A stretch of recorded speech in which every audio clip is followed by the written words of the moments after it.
O moço tarcense enviou-lhe um olhar satisfeito e reconhecido, jubiloso, por verificar tanta grandeza de coração, e acentuou: assim o farei.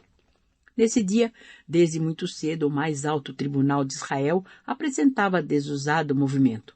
A execução do pregador do caminho constituía objeto de largos comentários. Sobretudo, os fariseus faziam questão de todos os informes. Ninguém queria perder o angustioso espetáculo. A igreja modesta de Simão Pedro, entretanto, não ousou aproximar-se para qualquer indagação. Saulo, como perseguidor declarado e usando das prerrogativas da investidura legal, mandara anunciar que nenhum adepto do caminho poderia assistir à execução a efetivar-se num dos grandes pátios do santuário. Longas filas de soldados foram dispostas na grande praça para dispersar qualquer grupo de mendigos que se formasse com intuitos desconhecidos, e desde as primeiras horas da manhã, numerosos pedintes de Jerusalém eram corridos das imediações a golpes de chanfalho. Depois do meio-dia, autoridades e curiosos reuniam-se ávidos de sensação no recinto do Sinédrio, em abafado vozerio. Aguardava-se o sentenciado, que chegou finalmente cercado de escolta armada, como se fora um malfeitor comum. Estevão apresentava-se bastante desfigurado, embora o semblante não traísse a peculiar serenidade. O passo tardio, o cansaço extremo, as equimoses das mãos e dos pés patenteavam os pesados tormentos físicos que lhe eram infligidos à sombra do calabouço. A barba crescida alterava-lhe o aspecto fisionômico, todavia os olhos tinham a mesma fulgurância de cristalina bondade. Em meio da curiosidade geral, Saulo de Tarso o encarou satisfeito. Estevão pagaria, afinal, as incompreensões e os insultos. Um instante, aprazado, o doutor inflexível fez a leitura do libelo. Antes, porém, de pronunciar a sentença última, fiel ao que prometera, mandou que os soldados empurrassem o condenado até a sua tribuna. Enfrentando o pregador do evangelho, sem qualquer expressão de piedade, interrogou-o com aspereza: estarias disposto agora a jurar contra o carpinteiro Nazareno? Lembra-te que é a última oportunidade de conservares a vida. Tais palavras, pronunciadas mecanicamente, soaram de modo estranho aos ouvidos do moço de Corinto, que as recebeu na alma sensível e generosa como novos dardos de ironia. Não insulteis o Salvador, disse o arauto do Cristo com desassombro. Nada no mundo me fará renunciar à sua tutela divina. Morrer por Jesus significa uma glória, quando sabemos que ele se imolou na cruz pela humanidade inteira. Mas uma torrente de impropérios cortava-lhe a palavra. Basta, apredejemo-los. Quanto antes, morte ao imundo, abaixo o feiticeiro, blasfemo, caluniador. A gritaria tomava proporções assustadoras. Alguns fariseus mais irritados, burlando os guardas, aproximaram-se de Estevão, tentando arrastá-lo sem compaixão. Entretanto, ao primeiro puxão na gola rota, um pedaço da túnica rafada ficava-lhes nas mãos. Foi necessário a intervenção da força armada para que o moço de Corinto não fosse estraçalhado ali mesmo, pela multidão furiosa e delirante. Saulo, em altas vozes, ordenou a intervenção dos soldados. Queria a execução do discípulo do Evangelho, mas com todo o cerimonial previsto. Estevão tinha agora o rosto enrubescido e envergonhado. Seminu foi auxiliado por um legionário romano a recompor os sobejos da veste em frangalhos acima dos rins para não ficar inteiramente nu. Com a mão trêmula pelos maus tratos recebidos, procurava limpar a saliva que os mais exaltados lhe haviam esputado em pleno rosto. Forte pancada no ombro causava-lhe intensa dor no braço todo. Compreendeu que lhe chegavam os últimos instantes de vida. A humilhação doía-lhe fundo. Mas recordou as descrições de Simão a respeito de Jesus no derradeiro transe. Em frente de Herodes Antipas, o Cristo sofrera dos israelitas idênticas ironias, fora açoitado, ridicularizado, ferido. Quase nu, suportara todos os agravos sem uma queixa, sem uma expressão menos digna. Ele que amara os infelizes, que trabalhara por fundar uma doutrina de concórdia e de amor para todos os homens, que abençoara os mais desgraçados e os acolhera com carinho, recebera o galardão da cruz em suplícios imensuráveis. E Estevão pensou: quem sou eu e quem era o Cristo? Essa íntima interrogação propiciava-lhe certo consolo.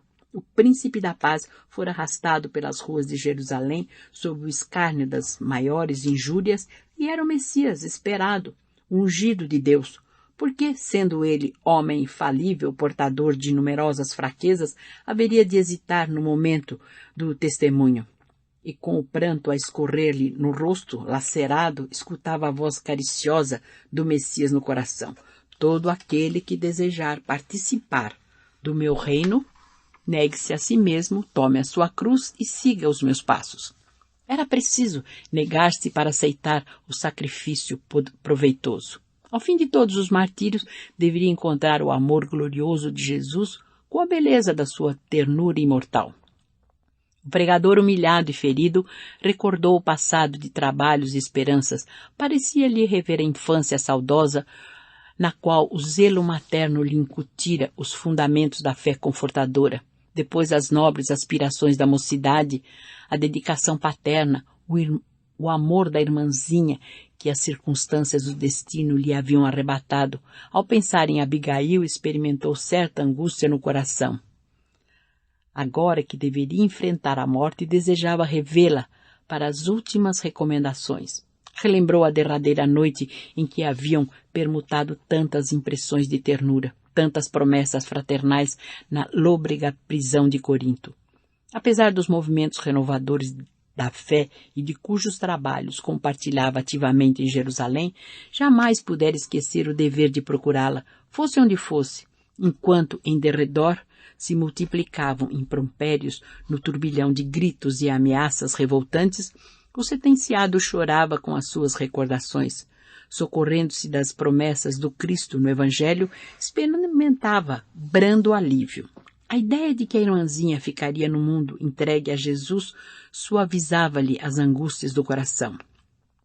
Mal não saíra de suas dolorosas reminiscências, ouviu a voz imperiosa de Saulo dirigindo-se aos guardas: algemai-o novamente, tudo está consumado, sigamos para o átrio. O discípulo de Simão Pedro, estendendo os pulsos para receber as algemas, sofreu pancadas tão fortes de um soldado inescrupuloso que dos pulsos feridos começou a jorrar muito sangue. Estevão, porém, não fez o menor gesto de resistência. De quando em quando levantava os olhos como se implorasse os recursos do céu para os seus minutos supremos. Não obstante os apupos e as chagas que o dilaceravam, experimentava uma paz espiritual desconhecida. Todos aqueles sofrimentos do cerimonial eram pelo Cristo. Aquela hora era a sua oportunidade divina. O mestre de Nazaré havia convocado o seu coração fiel ao público testemunho dos valores espirituais da sua gloriosa doutrina. Confiante, raciocinava: se o mestre aceitara a morte infamante do Calvário para salvar todos os homens, não seria uma honra dar a vida por ele? Seu coração, sempre ávido de dar testemunho ao Senhor, desde que lhe conhecera o Evangelho de redenção, não deveria rejubilar-se com o ensejo de oferecer-lhe a própria vida? Entretanto, a ordem de caminhar arrancou dos mais elevados pensamentos. O generoso pregador do caminho hesitava nos passos combaleantes, mas tinha sereno e firme o olhar, revelando desassombro nos derradeiros lances do testemunho. Naquelas primeiras horas da tarde, o sol de Jerusalém era um braseiro ardente. Não obstante o calor insuportável, a massa deslocou-se com profundo interesse. Tratava-se do primeiro processo concernente às atividades do caminho após a morte do seu fundador. Destacando-se de todas as correntes judaicas ali presentes, em penhor de prestígio à lei de Moisés, os fariseus faziam grande alarde do feito. Ladeando o condenado, faziam questão de atirar-lhe em rosto as mais pesadas injúrias. Ele, porém, embora evidenciasse profunda tristeza, caminhava seminu, sereno e imperturbável.